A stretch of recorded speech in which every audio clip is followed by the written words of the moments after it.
In the last lesson, Socrates, along with Glaucon and Adeimantus, began to build the city in speech. The city began in the cooperation for the meeting of basic bodily needs. The first city that they built, however, which aimed pretty much entirely at the meeting of basic bodily needs, was abandoned because Glaucon didn't think it had within it enough to make for a satisfying human life. So it was abandoned in favor of the building of an expansive and luxurious city. And such a city, as Socrates argued, required the building of an army. And out of the building of this army, we got a political problem. How can one have a military class which is fierce enough to defend the city, but at the same time is gentle and orderly internally with one another and with their fellow citizens? How do you create a military class that is harsh towards enemies and helpful towards their friends, their fellow community? And Socrates said, well, in the last lesson, he said, well, Guardian needs to have a nature which is both spirited, for the sake of bravery, but also philosophic, for the sake of moderate and tame behavior towards fellow citizens. And I mentioned last time that this term philosophic is used in a kind of strange way. He's not saying that it is a nature that pursues wisdom for its own sake. By philosophic, he just means gentle towards their own. And that's where we left off. But Socrates says, and Adeimantus agrees, that next they need to talk about how to educate such guardians. How do we educate them to be moderate and courageous? And that's the subject of this lesson, the education of the guardians who make up the military, but also, because of that, the governing class within the city and speech. Their education has two parts, music and gymnastic. Music meaning the education of the soul, and gymnastic the training of the body. Those are the provisional meanings.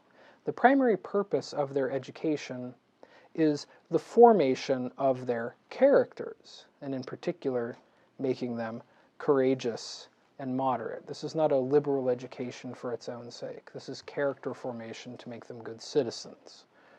They must be courageous, as I said, because they must be tough and fearless on the battlefield, unquestioningly loyal to the security of their community, willing to die rather than to surrender or see their country conquered. Without the courage to defend the community unquestioningly and to keep order, the whole city could fall. The well-being of the whole city depends upon the courage and endurance of the guardian class. But at the same time, they must be moderate. And by moderate here, I mean something like self-controlled. They have to be obedient to rulers, tame in their behavior internally, peaceful and friendly in their relationship with one another, gentle with the common people. With moderation in dealing with fellow citizens, without moderation in dealing with fellow citizens, the guardians could themselves become the greatest threat to the city, growing proud and harsh and oppressive. They could drag the city into civil war, or worse. So again, this education that they will receive, this formation that they receive, is not aimed at the discovery of truth for its own sake. It is aimed at good citizenship and service to the community. They must help their friends, their fellow citizens, and harm their enemies, dangerous outsiders, and criminals. They must, in other words, be utterly devoted to the common good. As we noted last time, Socrates says that the guardian can be a dangerous character. When poorly educated, he can be a wolf. When properly educated, a guard dog. So, the musical education, the formation of their souls, is the first part of the education that he discusses. Now, the Greek word music has a broader meaning than our word music. Musicae, it does refer to music in our sense, words sung to a tune with a beat or a rhythm. I mean, music in the ordinary sense. But music is broader than that. And music was, in fact, pervasive. in Greek society. And for the Greeks, the term music covers areas that we might refer to as literature. So, for example, the epic poems of Homer, the tragedies of Sophocles, even some of the products of the Greek historians, all the hymns sung at religious festivals and at meals, all the hymns that conveyed to their listeners stories about gods, about ancestors, about the heroes, about the laws. All of these things could be encompassed under the word music. Music was the primary way that ordinary Greeks learned about their own community, their past, their gods, and their duties. So music was very important. And Socrates' discussion of the musical education of the guardians concerns not just the content of the music, although that gets a lot of attention. That is, it's not just about the kind of tales that are told and sung, but it also concerns the way in which that content, those words, is delivered. Right? So he talks about what kinds of speeches can be imitated versus what ones must be merely narrated. He talks about what kinds of melodies or modes are allowable and what kinds aren't. What sort of rhythms should be allowed and what ones aren't. All aspects of music are discussed and are subject to regulation because of the claim that every aspect of music affects the character of those who listen to it. And since they're concerned with forming the character of guardians, and since every aspect of music can influence that character, every aspect of music is subject to regulation for the sake of the common good. Now, the discussion of music education is well known for a few reasons. And in the first place, because Socrates picks a fight with Homer. Homeric poetry in this passage is subject to severe criticism. And of course, Homer was the great Greek poet, the father of the tragedians, the one who educated the Greeks about their gods. Socrates will claim that Homer misrepresents the gods and the heroes, and thereby corrupts those who listen to him. So we have a critique of Homer from a moral or political perspective. Homer makes for bad citizens. The second reason why this section is well known is because Socrates advocates a comprehensive system of what we would call censorship. He not only criticizes Homer, but he lays out models and regulations for what kinds of stories can be told and which can't. So there's no such thing as freedom of speech in the City speech. Music is regulated, again, because it is so important for the formation of citizens who are devoted to the common good. Modern defenses of freedom of speech, therefore, oftentimes, at least initially, took the form of defenses of the claim that allowing for great freedom of speech was actually better for society, was actually better for the common good. That is, they accepted the standard that Socrates lays down. Freedom of speech is only defensible if it's good for citizens and good for the community. He argues that it's not, that music must be censored. Now, the discussion of music is guided by, I would say, two basic principles. First, because gods and heroes are held up as being superior to mere human beings, gods and heroes inevitably end up being what we today would call role models. People will tend to look to them for standards of conduct, for standards of what constitutes noble or admirable behavior, and thus people will tend to imitate the behavior of gods and heroes, because people tend to imitate the behavior of those whom they are taught to admire. And none are more admirable than are the gods and the heroes. So, stories about gods and heroes are inevitably presenting role models of a sort that will be imitated. The second principle is that human beings are at their most impressionable when they're young, and that therefore the kind of role models that citizens are presented with must be strictly regulated from the very beginning, from the earliest ages. So, from childhood and the nursery all the way to old age, the kinds of models that citizens are presented with must be regulated so that they are taught to admire beings that themselves exemplify the virtues that a good citizen ought to have. And that's the way to make citizens who will be obedient to good laws, Socrates says. Now he begins the discussion of music with the discussion of the speeches, the content of the music, the lyrics, if you will, and specifically with the speeches about the gods, right, which forms the basis for the word theology. The first recorded use of the word theology is here in Book 2 of the Republic, speeches about the gods.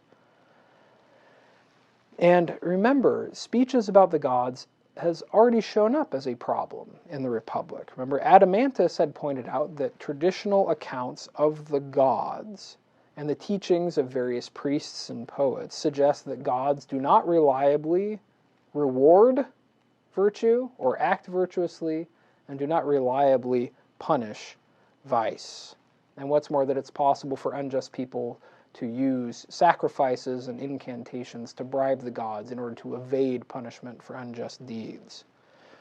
The traditional Homeric gods are morally unreliable. They set a bad example. They form part of the case for injustice. Now, Socrates addresses this problem. He says that Homer has depicted the gods falsely, although he doesn't really prove how he knows that. He just says it.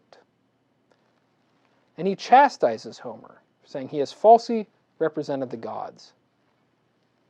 And how can people learn to be good citizens, obedient to their parents, to their elders, to their superiors, and friendly with one another when they're raised hearing stories about how the greatest of the gods, Zeus, overthrew and castrated his own father, when they hear stories about the incestuous love between gods, or stories about how gods are constantly fighting with one another, oftentimes over very petty squabbles, and so on. These Olympian gods are a mess.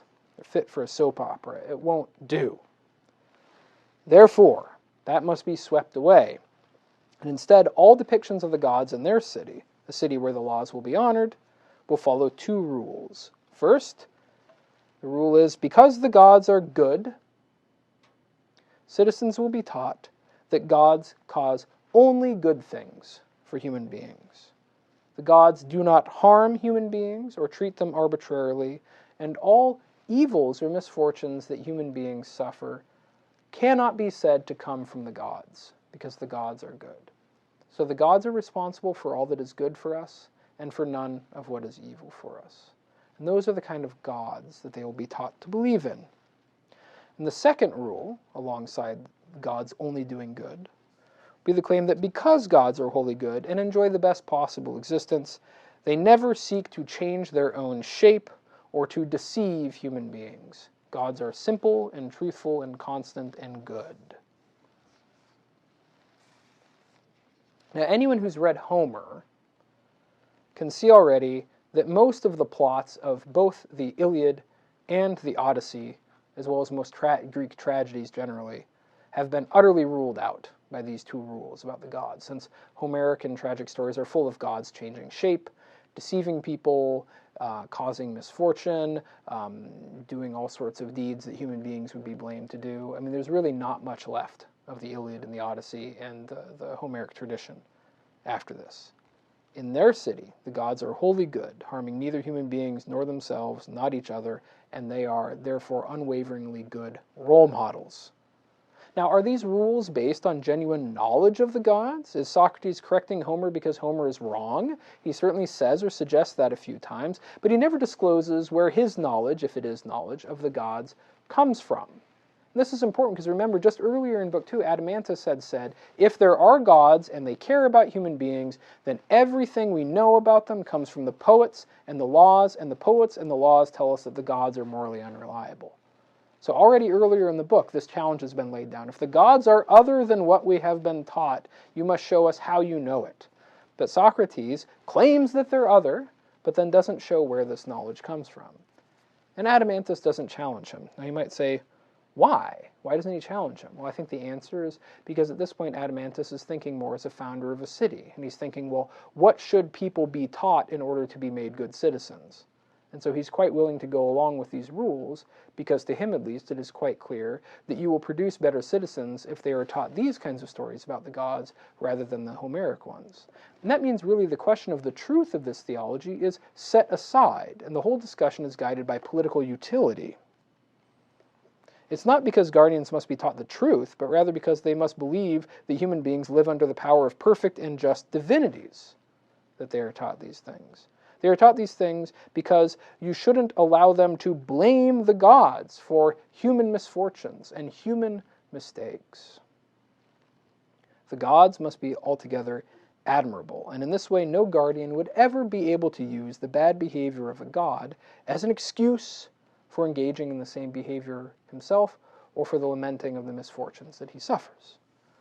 So filial and paternal piety and fraternal piety will be fostered in the citizenry by holding up to them gods as models of this very same behavior.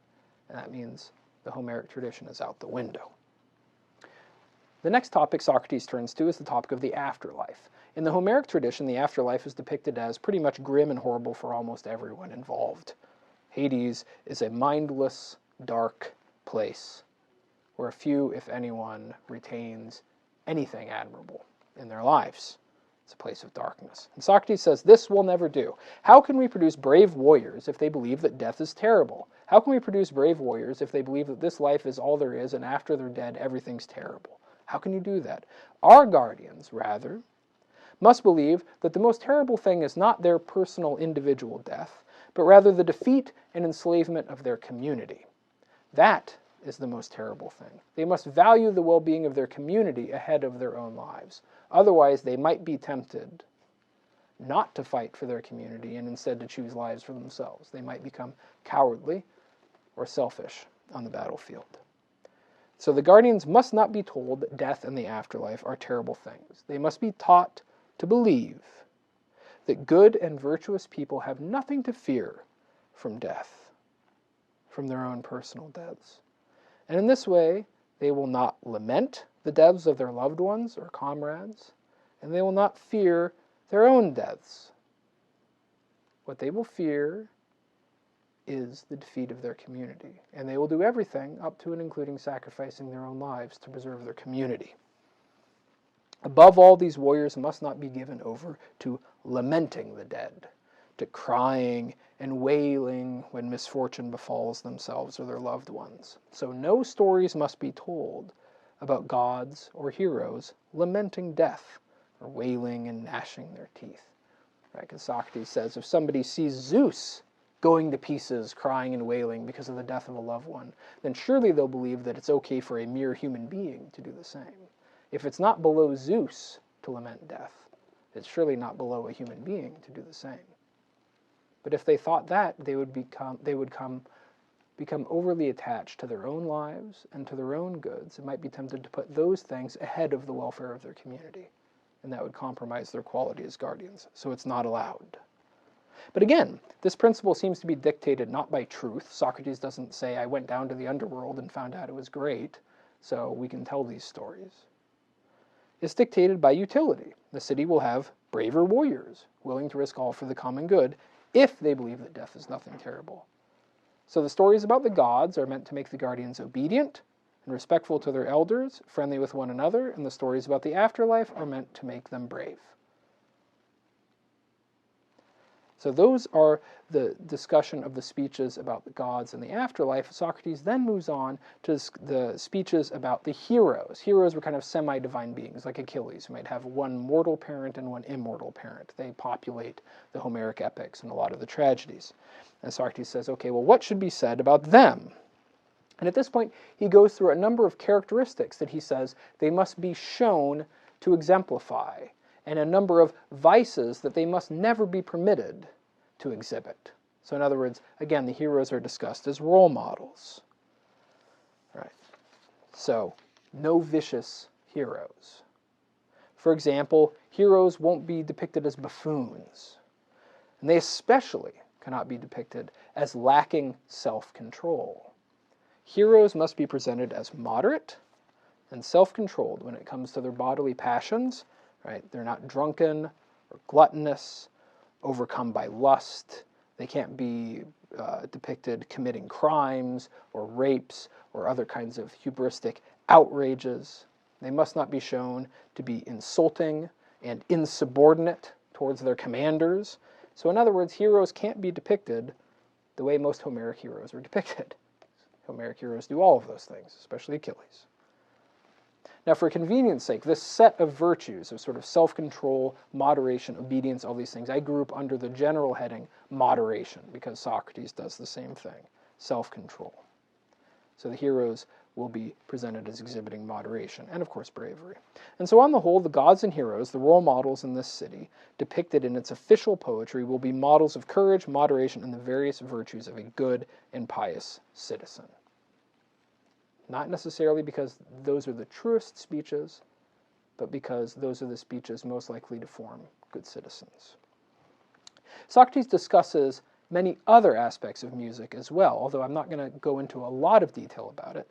But he lays down a rule, for example, that speeches of bad men cannot be directly imitated in the city's poetry. Only the speeches of good men doing and saying good things can be directly depicted. Only heroes behaving heroically will have speaking parts, so to speak, in the city's poetry. And you have to remember that this poetry was recited, right? Whether it's a drama being acted out on the stage or some rhapsode reciting Homer, right? And so when poetry is being recited, when the poetry is written in the first person, the person who's reciting the poem sort of becomes that character, like an actor. You are impersonating someone. When you start reciting one of Hamlet's speeches, for example, you're kind of impersonating Hamlet at that moment. And the question Socrates is getting at is, who will the guardians be allowed to impersonate when they're reciting this poetry? And the answer is, only good people doing good things. And so as you can imagine, this rule makes it virtually impossible for there to be any kind of stage drama in this city. Because dramas usually involve good guys and bad guys, or good people doing bad things or having problems, and that can't be directly imitated. So in this city, for the most part, you're just going to have hymns and epics, but not direct performances. Now the reasoning behind this, why ban bad speeches? The reason why is that Socrates claims we tend to become like that which we imitate. So especially when we habitually imitate bad people doing bad things or bad speeches, it will warp our character. We will get used to being like that. We will build that bad habits thereby. What we imitate rubs off on us. And in general, it's a principle in the Republic that that which we habitually imitate becomes part of our nature. Right? And we tend, this is one of the reasons I think why we're very concerned with the kind of media that children consume oftentimes, why we will not let children see or listen to certain things that we will let adults see or listen to, because we assume that those things will have an influence on the children. And by influence, we mean that it might make the children want to do those things the more they get used to seeing or imitating them. Well, Socrates applies that same reasoning to all the citizenry. From youth until old age, that which you're allowed to imitate rubs off on you. Therefore, you better only imitate things that make you the kind of person you ought to be. So this means that in the city and speech, when they recite poetry, they will only be allowed to impersonate the good characters. So that's the principle of imitation. Everything else, it's not that bad people will never be talked about, it's that everything else would be narrated in indirect discourse. So it'd be like Star Wars, but with only Obi-Wan Kenobi speaking directly, and everything that Darth Vader says and does being recounted third person. Now, since the primary virtues of the guardians are courage and moderation, Socrates also lays down that only musical modes or keys, so like actual music, will be allowed that reinforces those two virtues. Right? Only music that's appropriate to brave people doing brave deeds, or music that's appropriate to moderate people acting moderately will be allowed. But music that is more kind of sensuous or idle, that's appropriate to other kinds of pursuits like partying or what have you, that kind of music will not be allowed. And again, the reasoning here is because music has great influence on our soul. Music insinuates itself into us and fosters certain attitudes or behaviors. So the music that we habitually listen to will also form our characters. So if we habitually listen to music that makes us feel idle or sensual or luxurious, we will acquire the habit of feeling that way. But on the other hand, if we habitually listen to music that makes us feel brave or self-controlled, then we will acquire the habit of feeling that way. Therefore, just as the guardians must be shown only role models that exhibit the virtues proper to them, they must listen only to music that, in a sense, musically depicts those same virtues. So the music, and the same thing goes for the rhythms. So the rhythms and the music and the modes of imitation are all there to reinforce the speeches, which are there to reinforce the virtues that a good guardian must have. This way they have the virtues, they have, the hope is, a kind of integrity in their souls that make them into good citizens. So now just to summarize the discussion of the music education, we see then that the entire discussion of the music education is geared towards producing guardians who exhibit a number of what we would call moral virtues. The goal of this education is character formation, to make them the best possible warriors and administrators, or in other words, that make them disposed to serve the common good, and to put the common good ahead of their own personal concerns, or better yet, to see their own personal concerns as being identical to that of the common good. That's the purpose of this education. But now notice what hasn't been proven yet. It hasn't been proven that it would actually be good to be one of these guardians. Remember in the previous lesson, I said that one of the main questions of the Republic is the relationship between the common good and one's own individual or private good, and whether it can be shown that a life devoted to the good of others or to the common good is also good and even best for oneself.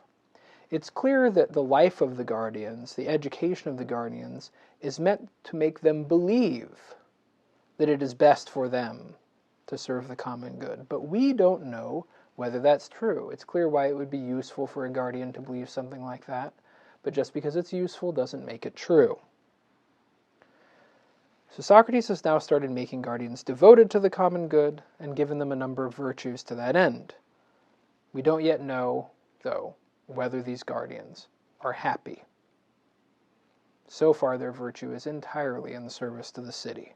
And this question will come up again in the next lesson. But before concluding, I need to say a few words about the other part of their education. We've been talking so far about their character education, their musical education, the speeches that they should hear, the role models that they'll have. Then Socrates talks about what's called their gymnastic education, the education of their bodies. And gymnastic in Greek, this is not gymnastics in the sense of the Olympics. Gymnastic, it really means the training of the body, the physical training of the body. Although Socrates says almost nothing about that. I think because it's pretty clear what kinds of things they would need to do to, train to use weapons and ride horses and go hunting and all that kind of stuff. There's no need to get into technical detail about the training of their bodies. Instead, almost the entire discussion of gymnastic education consists in a discussion of food and a condemnation of the art of medicine. And that might be strange seeming, but here's what's going on. Socrates, in the course of discussing the music education, purifies the city. And Glaucon actually comes in at a certain point, and it's recognized that this supposedly luxurious city that had made an army necessary in the first place has actually grown to be a moderate city again. Not moderate in the sense of rustic country bumpkins, but moderate in the sense that the ruling class in this city is subject to a very austere education that makes them very moderate and self-controlled, because if they weren't, they'd be bad guardians. And so when we get to gymnastic education, Socrates says, well, of course, they need to have a diet that's fit for moderate warriors, right? No fancy desserts and fancy food, basically just roasted meat on a stick. Simple food for warriors who have a job to do. And at any rate, he says, if you ever have a city that needs a lot of courts and judges, or that needs a lot of doctors, what that proves is that you have an immoderate city. Why do people need doctors? Because they're sick. And he claims, why do people get sick? Well, usually it's because they're immoderate and they're eating all sorts of things they shouldn't and not taking care of their body. In a city where people are moderate and act properly, there will be very little need for doctors. And at any rate, we will not encourage any sophisticated art of medicine, because he implies the art of, if the practice of the art of medicine makes people worry too much about their own personal health, and it makes them worry too much about dying. The art of medicine, according to Socrates, is for the most part an art that people cultivate in order to try to avoid dying for as long as possible. And that's not the way our warriors should think. They shouldn't be afraid of death.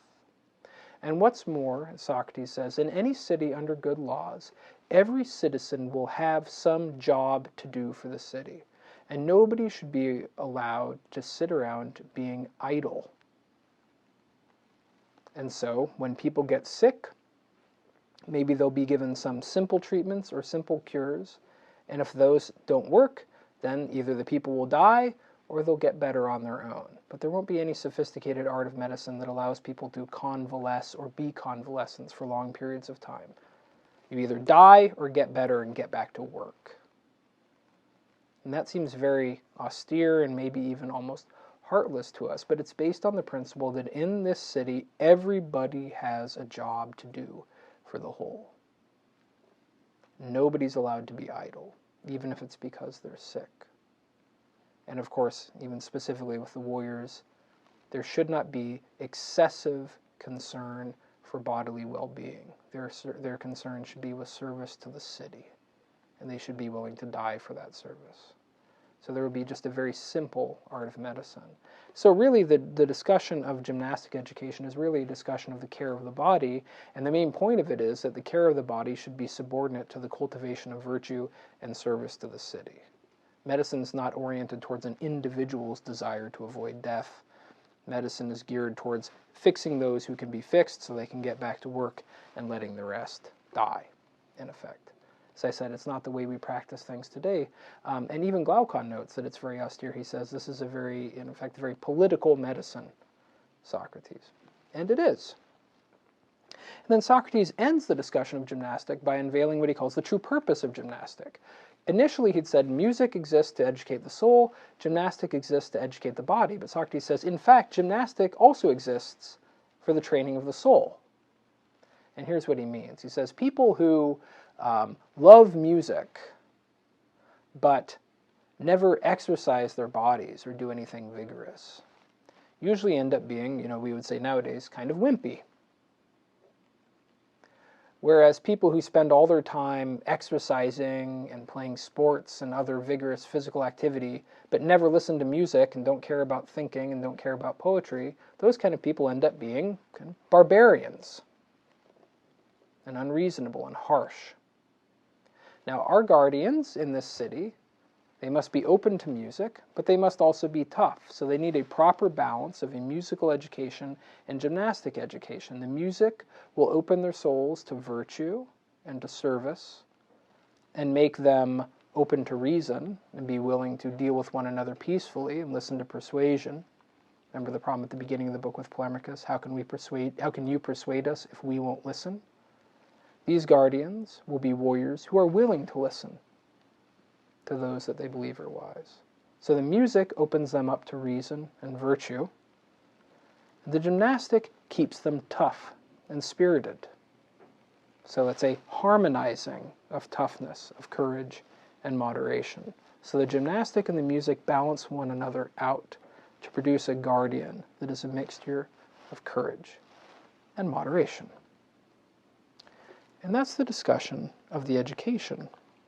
And again, I want to note that the end of this education is the formation of a certain number of habits or moral virtues that make the guardians serve the common good. The question that will come up in the next lesson and further on in the Republic is whether, in fact, the virtues that these guardians have been given are genuine virtues that they need in order to live well, or whether these virtues simply make them useful citizens, but don't necessarily contribute to their own personal happiness. The connection between the private good and the common good is still problematic and will continue to be further on in the book.